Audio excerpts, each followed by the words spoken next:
Sixth day of Navaratri, self-healing. Before we can move forward in life, it is essential to heal ourselves. Before we can manifest what we want to manifest in life, it is essential to heal ourselves. Before we go forward doing what we want to do in our life, it is essential to heal ourselves. Postponing the healing process cannot be postponed. Healing comes first. Imagine a person who is sick in the hospital. Put yourself in the position of a sick person in a hospital. Would any amount of money convince you to stay in the hospital, to postpone your release from the hospital? Would any amount of goodies and flowers convince you to continue to stay in the hospital? That is a question you have to ask yourself. How do you heal yourself? How did somebody else heal themselves? Is their story, is their journey. Imposing that may work, may not work. Because what is hurt is the mind. What is hurt is the ego. We may not even realize that some of the hurt may be from our own fears. So going to the root cause of your hurt is essential. And only you can go how deep the hurt is. Starting from what is hurting right now, your current situation, your current relationship, then going layer by layer all the way down to your childhood. Empty your mind. But it is very hard to do because it is the mind that is hurt and it doesn't want to stay silent.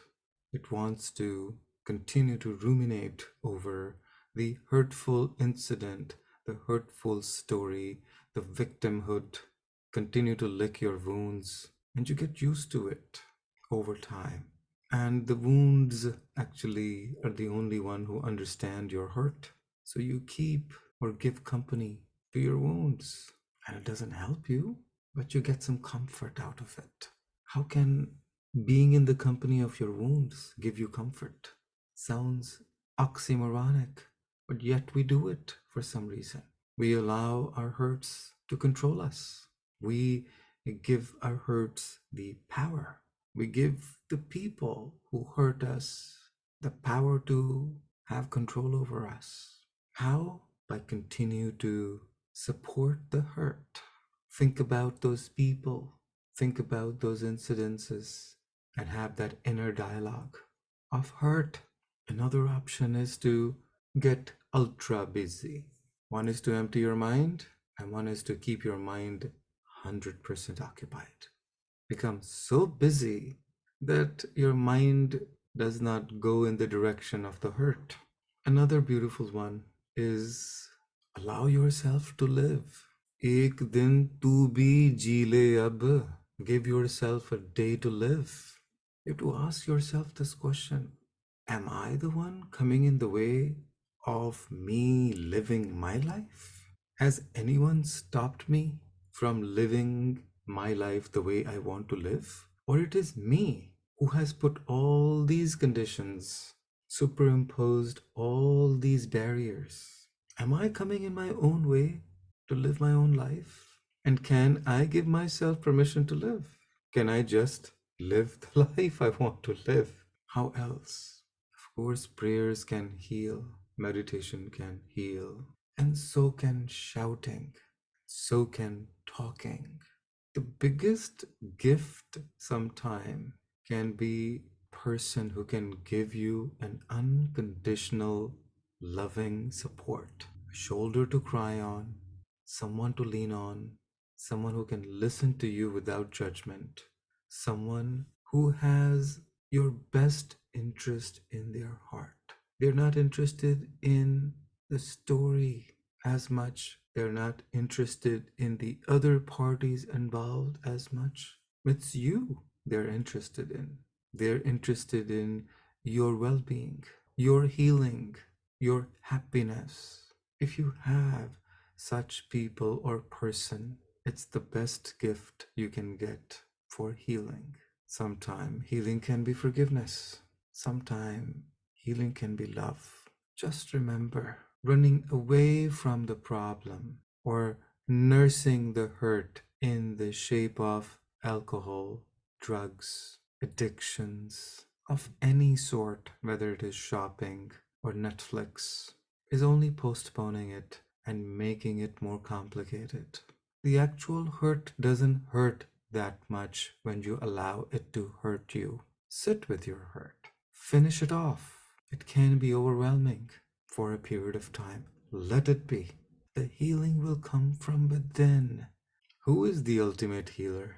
We're going to go back to our source, the source energy, connecting to the maypole, breathing in the healing energy from the high sea, sitting at the feet of your Lord, asking for healing.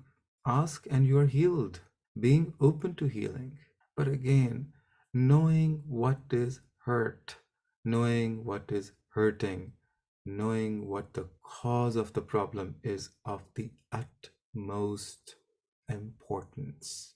Because you can superficially heal yourself and you feel good, but if the root is not attended to, it's gonna hurt back again. Spending some time reflecting on what hurts and what is underneath that hurt, and then sitting with that hurt, allowing that hurt to hurt you, to completely finish it off. Just suck all the energy out of it, like, okay, let it hurt. Let it hurt. In the meantime, being in the nature, having a good friend, a good cup of herbal tea, bathing, meditation, chanting, exercise, and expressing yourself to yourself or to a friend, or even confronting the very person that hurt you are some of many paths of healing. Ask yourself, how am I going to get healed? It reminds me of that story. The chaiwala, the person who is the purveyor of tea coffee, goes to the pharmacy to get medicine to cure his headache, and the pharmacist come to the chaiwala to get his fix, cup of tea or 2 or 10 to release his headache. To each his own, making a determination that I want to get healed, acknowledging, accepting what is hurting, going to the root cause.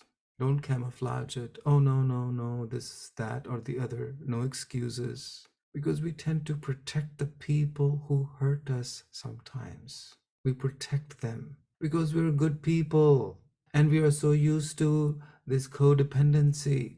And to confront those people or to acknowledge that this is the very person who is hurting you can give you additional hurts. And you want to avoid being hurt more than you're already hurt. But sometimes you have to face it.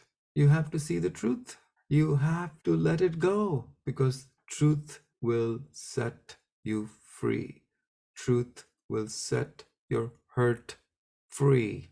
And we hide behind so-called dharma. Is this the right thing to do? Is it not the right thing to do? And we make our hurt smolder, and it gets older, and the hurt gets bolder to the point that we become weaker and meeker, to the point that we cannot come out of it. We need strength, whatever resources we need. We have them through our tools, through the high sea. The support is there. Whatever you can do. Sometimes you can't even hug yourself and say, I love me. But if you can, that is one of the most and the biggest healing affirmation. But if you're not able to do it, don't kick yourself. You have to see which stage of healing you're in. Honor it. Honor your experience. Honoring your experience is also, I love me. You don't have to physically say, I love me. Listening to your own self, honoring it and appreciating it is also part of healing, is essential part of healing. You can't just jump to, I love me, I love you. I honor and love you and appreciate you for being in this path of healing, of self-healing.